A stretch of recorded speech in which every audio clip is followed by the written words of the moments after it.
Hey there, everybody. Welcome back. It's been a while. We've missed you. It's starting to warm up. We've got our Fool Spring going, which means that this Fool is starting to go. I'd love to show you what we've been up to. Take a look.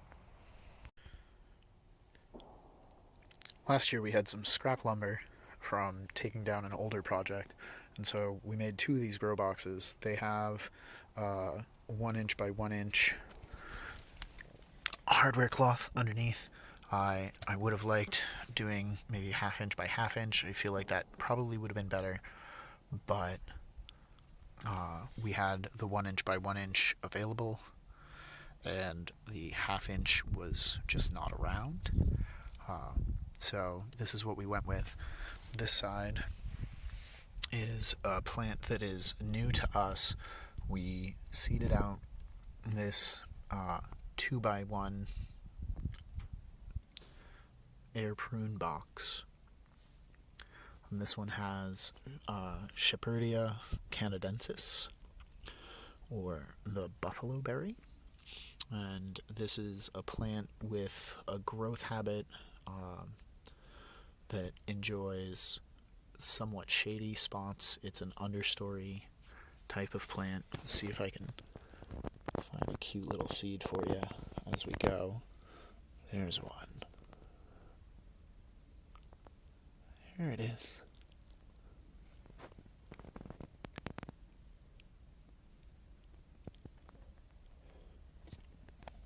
It's a little bit thorny. It produces a berry that persists into winter. It's a nitrogen fixer and is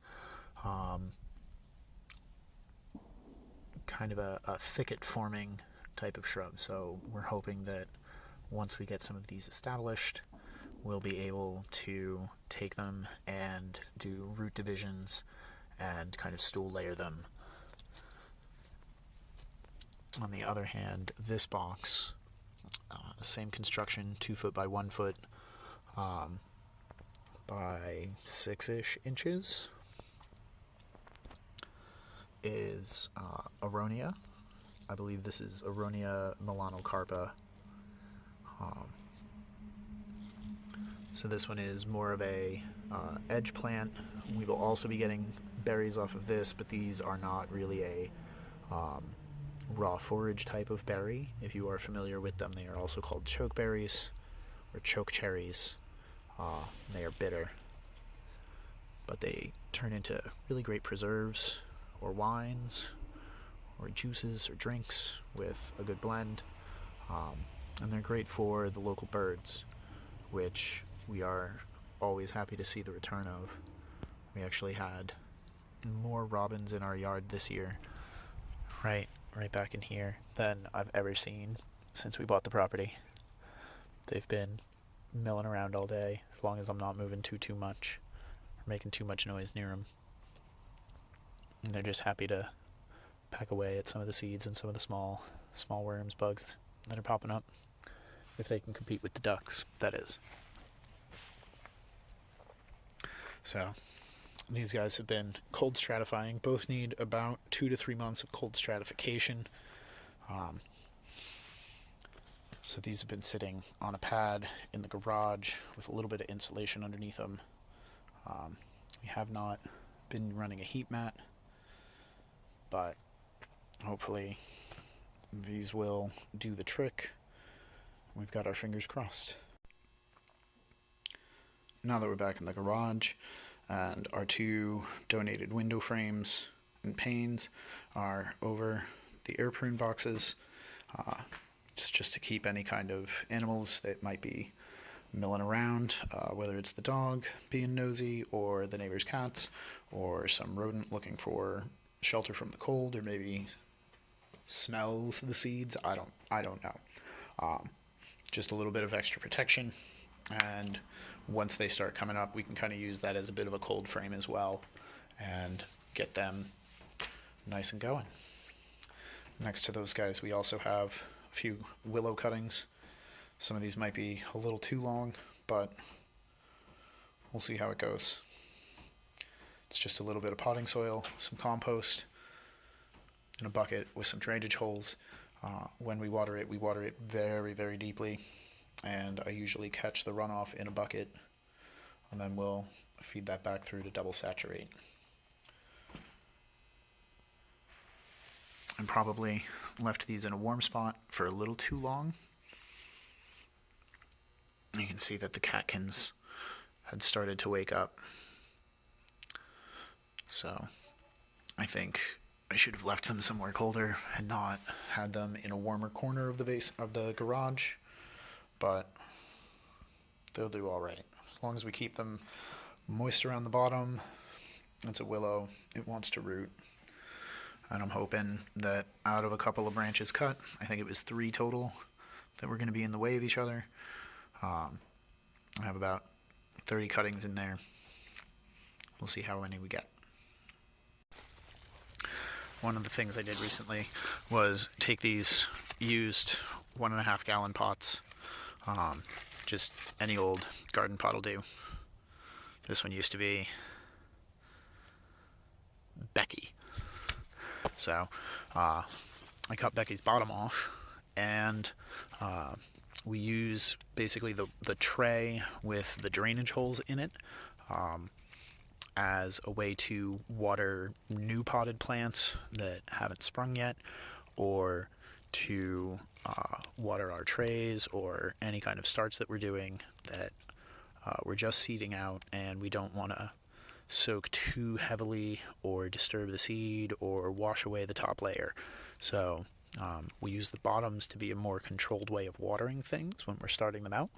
And then these 1.5 gallon pots, once we have done a little bit of digging to see what's going on below the ground here, this is a full growing season's worth of detritus, and the plan is to come in here. You can see just how far down it goes, but way down in here, this is another several inches. You can see just how much that mound is built up. All of that, we're going to see how many divisions we can make of this plant here, which is one of our hascaps, or honeyberry. It is one of the honeysuckles. Not entirely sure which cultivar this is, but the plan is once we do our divisions and we have a single plant there again, we're going to come in with this 1.5 gallon pot. We're going to ring it like this with everything much, much lower, closer to the actual soil level again. And we're going to kind of just periodically top this off with sawdust and maybe some rabbit manure, maybe, I don't know, some of the duck poop, because that's not quite as hot as chicken manure is. And we'll just kind of keep building this up and letting this stool layer as we go. It'll just keep sending out new shoots into the side mulch. So we've got a couple of pots like this ready to go. We'll be making a few more. Definitely worth giving it a shot. He's sulking because I'm talking to you instead of him. Looks a little janky, but I'm okay with it.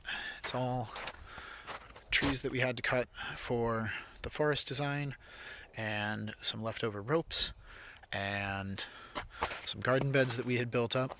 If you had seen our last video about these beds when we were buttoning them up for the fall, all of the leaf area was at level with the wood chips or higher even.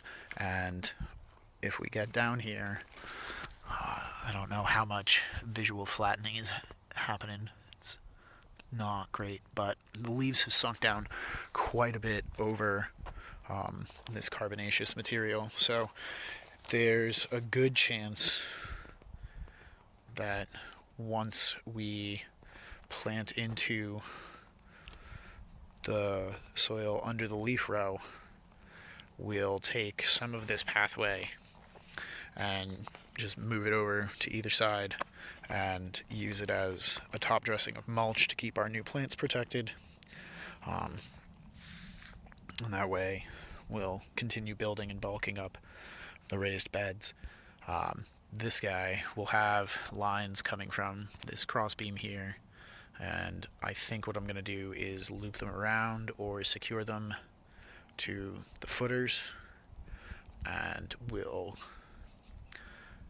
very, very much so intensify how much space we have for all of our squashes and our tomatoes and whatever other vining crops we decide to do back here. We have some Hablitzia, or the Caucasian mountain spinach, planted under this set of branches in a tripod formation. And our sad little, almost 6-year-old now, raised bed frame. I think this is going to be the last spring it sees, but it's lasted us for quite some time. We just build a bed, move it, put it away, drop it again for a new bed. Might be time to retire, though. This guy, however, will have hopefully some reclaimed, or if I find some more rope inside the house and garage, we'll use it to just kind of make some trellising lines up and back down. I think this is the year that greenhouse frame, hoop house frame, finally gets finished. We have the plastic that we got from a greenhouse nearby, and we're getting some attachments for the chainsaw that should allow me to recoup my costs worth of lumber from the woods relatively quickly. So I'll be looking forward to having at least one new hoop house this year. She's a little tough to see. If I come over here, you can see her feathers on her wings. But Magicka is sitting on a clutch of 5 eggs at the moment. I haven't seen any of the other girls lay in, but they have been making nests in the little dog houses we got. But she is a proven mother. She's a good little lady. And hopefully babies in the next 6 weeks or so. I'd love to have some more ducklings roaming around the field or in the pen, proving that it's safer than last year. Fingers crossed.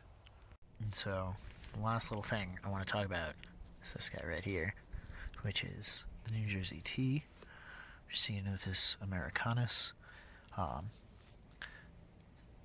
favorite plant in the whole world. It fixes nitrogen, makes tea, makes flowers for bees. It's great. In our area, it's supposed to die back to the ground in the winter and then reshoot, kind of like a passion fruit would in our zone. But this mild winter has kind of left all of the cuttings that we took last year looking pretty healthy. And so in this bed with the persimmons, which are just barely starting to wake up, you can see the littlest bits of leaf starting to peep out from the trunk. Hopefully everything in this bed performed well. We have New Jersey tea in this bed between us and the neighbor, and a little bit more in between the apple and where we hope we have another pawpaw coming up.